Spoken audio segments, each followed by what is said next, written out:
Pukul 13 waktu Indonesia Barat. Radio Republik Indonesia Palembang dengan Warta Berita. Wali Kota Ratu Dewa meminta konten kreator mengangkat martabat Palembang usai kisruh rendang hilang. Selama bulan suci Ramadan, Polairut Polda Sumsel membagi takjil sebanyak 200 paket di sejumlah titik di perairan Sungai Musi.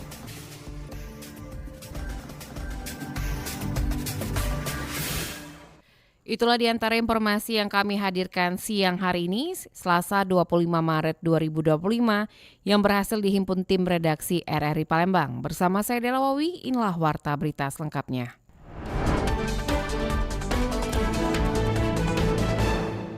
Wali Kota Ratu Dewa meminta konten kreator untuk mengangkat martabat Palembang usai kisruh rendang hilang. Wali Kota Palembang Ratu Dewa merespon serius polemik konten rendang yang sempat viral dan kemudian hilang dari peredaran di media sosial. Ia menyayangkan adanya narasi yang dinilai merendahkan citra Kota Palembang, terutama jika sudah menyentuh harkat dan martabat masyarakatnya. Menurutnya, insiden beberapa waktu lalu seharusnya menjadi pelajaran bagi semua pihak, khususnya para konten kreator.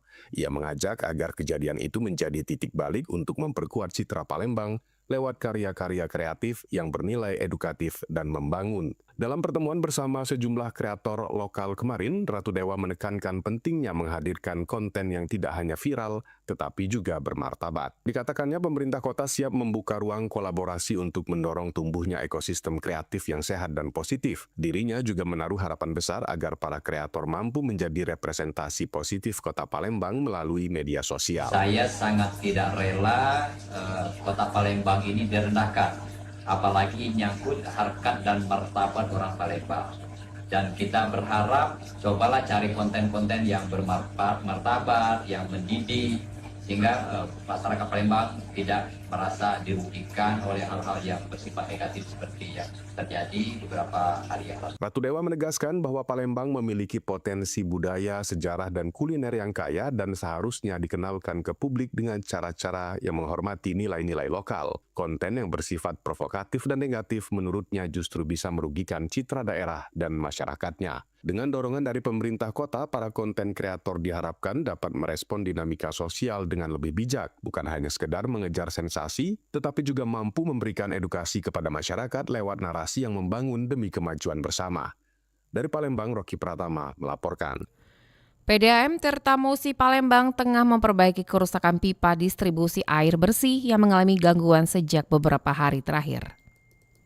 Gangguan pasokan air terjadi di beberapa daerah di Palembang baru-baru ini menyebabkan masyarakat mengeluh pasokan air bersih dari PDAM. Salah satunya di wilayah yang terdampak di Sukarame, di mana air sudah tidak mengalir selama 3 hari dan menghambat aktivitas sehari-hari seperti masak, mandi, mencuci, dan aktivitas lainnya. Direktur Utama PDAM Tirta Musi Palembang, Andi Wijaya, membenarkan adanya kerusakan pipa di wilayah tersebut. Bahwa pipa yang pecah ini sudah sering kali mengalami kerusakan di lokasi yang sama, yang disebabkan oleh kondisi tanah yang labil. Dan pihaknya akan segera memperbaiki pipa yang rusak, dan direncanakan pasokan air akan segera kembali normal. Jadi memang telah terjadi, ini malah berapa kali ya, pecah pipa di tempat yang sama. Itu karena daerahnya memang labil ya, dan ini sangat sulit perbaikannya. Tetapi rencana kami pada malam nanti ini sudah bisa kita aliri, dan kami juga sudah melakukan suplai air ke masyarakat yang terdampak menggunakan tangki dan mobil-mobil kami. Itu dari kami. Mohon maaf atas ketidaknyamanan ini, dan kami berharap ini bisa terkendali dengan baik. Ditambahkan Andi, PDAM telah menyiapkan pasokan air kepada warga yang terdampak menggunakan tangki air dan mobil-mobil dari PDAM. Andi Wijaya berharap masalah ini dapat segera terkendali dan tidak terjadi lagi di masa mendatang. Ia juga mengajak masyarakat yang mengalami gangguan untuk menghubungi PDAM melalui Instagram atau nomor kontak resmi PDAM di 0711 355 222. PDAM berkomitmen untuk terus memperbaiki infrastruktur dan melayani kebutuhan air bersih bagi masyarakat. Dari Palembang, Sumatera Selatan, Muhammad Irfan, Pro 1 RRI terus mengudara untuk Indonesia.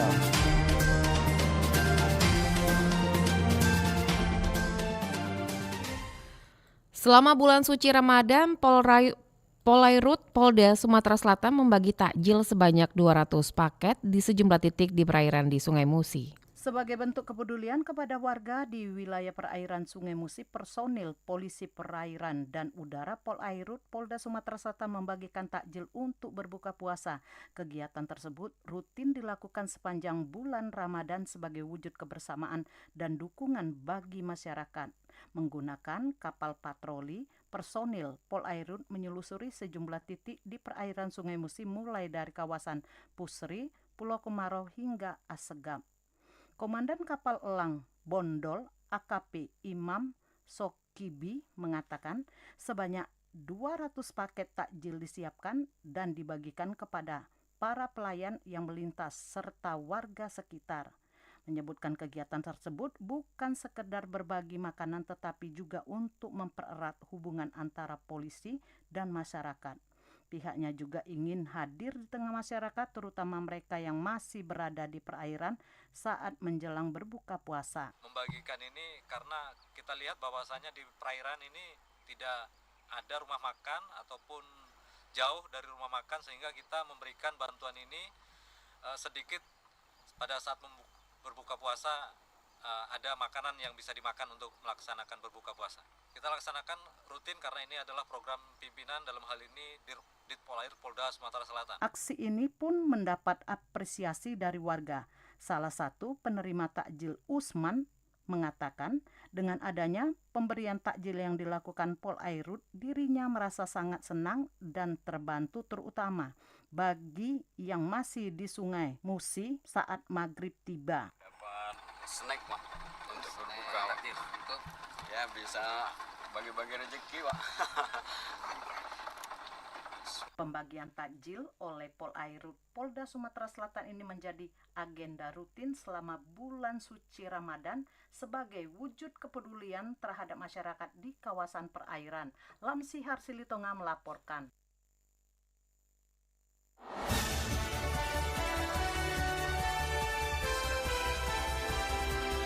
Warta Berita Radio Republik Indonesia Palembang.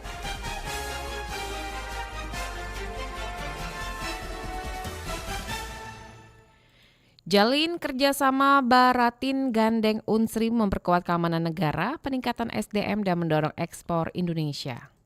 Badan Karantina Indonesia Baratin dan Universitas Sriwijaya Unsri menandatangani nota kesepahaman dan perjanjian kerjasama pada Selasa 25 Maret 2025 di Universitas Sriwijaya Indralaya, Kabupaten Ogan Ilir. Kepala Badan Karantina Indonesia Baratin Sahat M. Pangabean menjelaskan penandatanganan tersebut meliputi kerjasama bidang karantina dan keamanan hayati. Tujuannya untuk meningkatkan kapasitas sumber daya manusia karantina, pengembangan ilmu pengetahuan dan teknologi bidang karantina hewan, ikan, dan tumbuhan. Selain itu juga untuk mengembangkan berbagai riset di bidang karantina. Sahat menyebutkan sudah terdapat 10 perguruan tinggi sebelum Universitas Sriwijaya melakukan kerjasama dengan Badan Karantina Indonesia.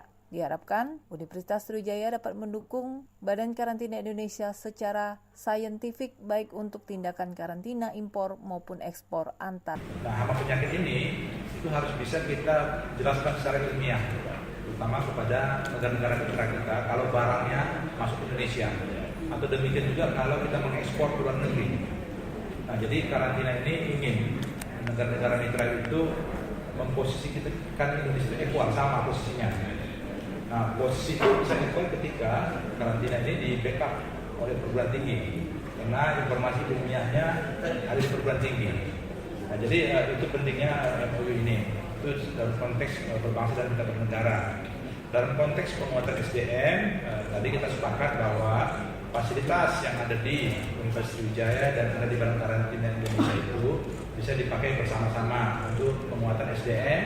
Sementara itu, Rektor Universitas Sriwijaya Profesor Taufik menyambut baik kerjasama itu. Menurutnya, kolaborasi antara pemerintah dan bidang pendidikan tentu sangat bermanfaat. Di antaranya dapat memperkaya pengalaman akademik, mahasiswa, dan dosen Unsri, sekaligus memperkuat peran universitas dalam mendukung kebijakan pemerintah.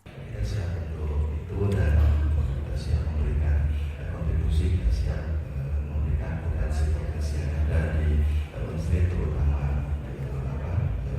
sumber daya manusianya yang silakan saja nanti Pak Kapadi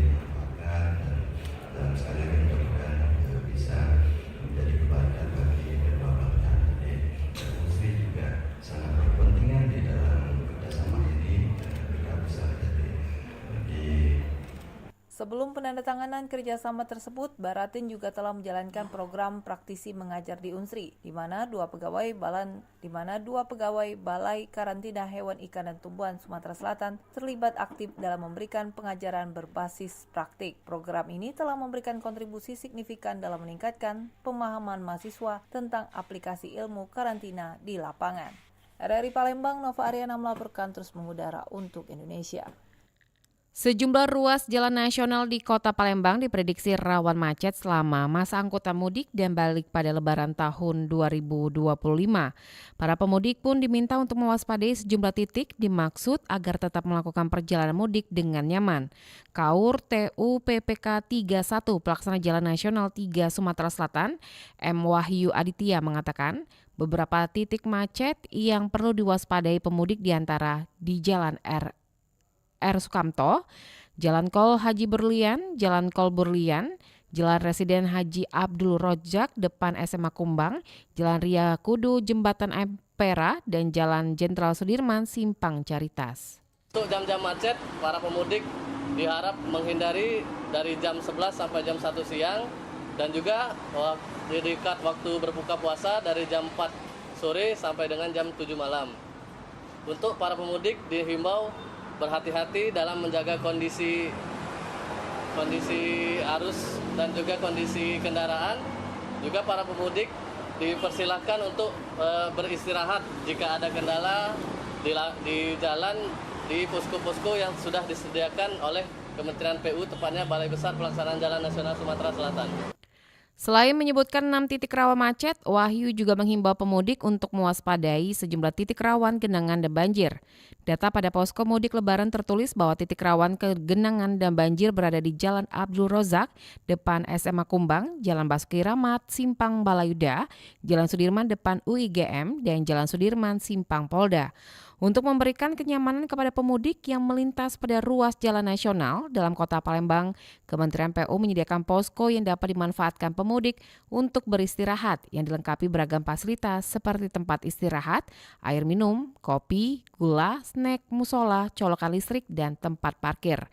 Wahyu juga memastikan kondisi jalan nasional dalam Kota Palembang di bawah kewenangan PPK 31 dapat nyaman dilalui pemudik. Pihaknya mengaku terus melakukan penyisihan secara berkala untuk melakukan perbaikan bila ditemukan jalan yang berlubang. Pendengar, beralih ke informasi lainnya, pemerintah Kota Palembang menyiapkan pos pelayanan kesehatan pada momentum libur dan cuti Lebaran Idul Fitri 1446 Hijriah. Wali Kota Palembang Ratu Dewa menjelaskan pos pelayanan kesehatan yang bergabung dengan pos kesehatan dibangun di sejumlah pusat keramaian dan pos pelayanan kesehatan disiapkan untuk menghadapi dampak peningkatan kegiatan dan mobilitas warga selama libur dan cuti bersama Idul Fitri.